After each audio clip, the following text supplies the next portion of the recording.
মোহাম্মদ আলী আরাফাত সদ্যবিদায়ী আওয়ামী লীগ সরকারের তথ্য ও সম্প্রচার প্রতিমন্ত্রী ছিলেন তিনি। বৈষম্য বিরোধী ছাত্র আন্দোলনের সময় শিক্ষার্থীদের মাদকাসক্ত আখ্যা দিয়ে হয়েছিলেন ব্যাপক বিতর্কিত ও সমালোচিত।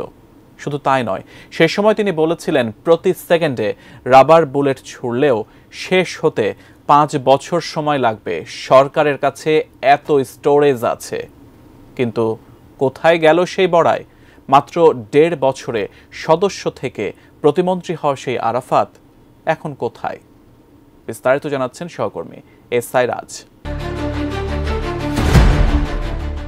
সম্প্রতি ছাত্র জনতার অভ্যুত্থানের মুখে শেখ হাসিনা সরকারের পতনের আগে গণমাধ্যমকে চাপে রাখা এবং আন্দোলনরত শিক্ষার্থীদের নিয়ে নানান সময় কটূক্তি ও অভিযোগ করা ব্যক্তিদের মধ্যে অন্যতম ছিলেন আওয়ামী লীগ সরকারের সাবেক তথ্য ও সম্প্রচার প্রতিমন্ত্রী মোহাম্মদ এ আরাফাত। মাত্র 1.5 বছরের ব্যবধানে আরাফাত বাগিয়ে নেন দেশের পুরনো রাজনৈতিক দল আওয়ামী লীগের কেন্দ্রীয় কমিটির সদস্য। 2022 সালের ডিসেম্বরে আওয়ামী লীগের 22তম ত্রিবার্ষিক কাউন্সিলের মাধ্যমে দলের কেন্দ্রীয় কমিটির সদস্য হন মোহাম্মদ এ আরাফাত। তার আগে দলের কোনো পদে না থাকলেও টেলিভিশনের টকশোতে মাঝে মধ্যেই দেখা যেত তাকে। তারপর দলের ত্যাগীদের পেছনে ফেলে কেড়ে নেন ঢাকা 17 আসনের দলীয় মনোনয়ন, হন সংসদ সদস্য, স্থান করে নেন মন্ত্রী পরিষদেও। সরকার পতনের পর থেকে তাকে আর খুঁজে পাওয়া যাচ্ছে না। দলীয় নেতাকর্মীদের সঙ্গেও কোনো যোগাযোগ নেই তার। তাহলে কোথায় আছেন দলের দুঃসময়ে গা ঢাকা দেওয়া এ নেতা? তবে গত 27 আগস্ট গুঞ্জন উঠেছিল গ্রেফতার হয়েছেন আরাফাত। এমন খবর ছড়িয়ে পড়লেও আইনশৃঙ্খলা রক্ষাকারী বাহিনীর দায়িত্বশীল কেউ এর সত্যতা নিশ্চিত করেননি। আরাফাত আটক নাকি আটক নন তা নিয়ে তখন তৈরি হয়েছিল ধূম্রজাল। ডিজাইন, এলিগেন্স, বিউটি, সেরা পণ্য সবার জন্য জেভিকো। এদিকে দ্বাদশ জাতীয় সংসদ নির্বাচনে ঢাকা 17 আসন থেকে জয়ী হন আওয়ামী লীগের প্রার্থী মোহাম্মদ এ আরাফাত।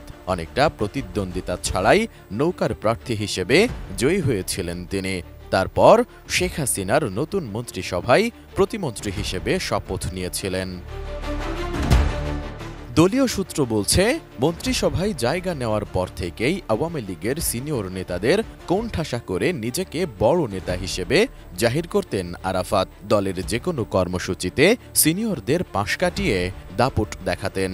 এ বিষয়ে ঢাকা মহানগর উত্তর আওয়ামী লীগের এক নেতা বলেন, আরাফাতরা আওয়ামী লীগের জন্য কিছু ছিল না, তারা নিজেদের স্বার্থে দলকে বিক্রি করেছে। সে তো কোনোদিন ছাত্র রাজনীতিও করেনি, টকশোতে কথা বলেই আজ বড় নেতা। আজ সে কই? দলের বড় নেতা সেজেছিল, এখন কেন দলের হাল ধরছে না? সবই ধান্দাবাজ।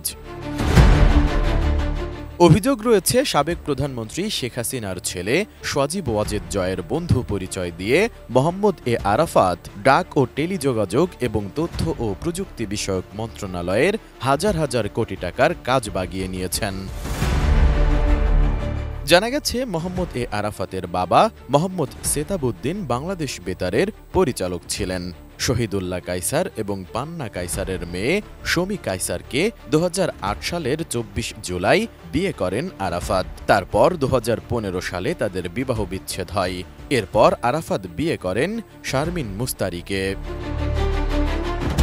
এদিকে গত 5 আগস্ট ছাত্র জনতার আন্দোলনের মুখে পতন হয় আওয়ামী লীগ সরকারের। সেদিন দুপুরে শেখ হাসিনা দেশ ছেড়ে ভারতে পালিয়ে যান। তারপর থেকে আওয়ামী লীগের অনেক নেতা আত্মগোপনে রয়েছেন, আবার কেউ কেউ দেশ ছেড়ে বিদেশে পালিয়ে গিয়েছেন। অন্যদিকে এখন পর্যন্ত আওয়ামী লীগের 2 ডজনেরও বেশি মন্ত্রী, সংসদ সদস্য, উপদেষ্টা ও শীর্ষ পর্যায়ের নেতা গ্রেপ্তার হয়েছেন। এসআই রাজ, এটিএন নিউজ।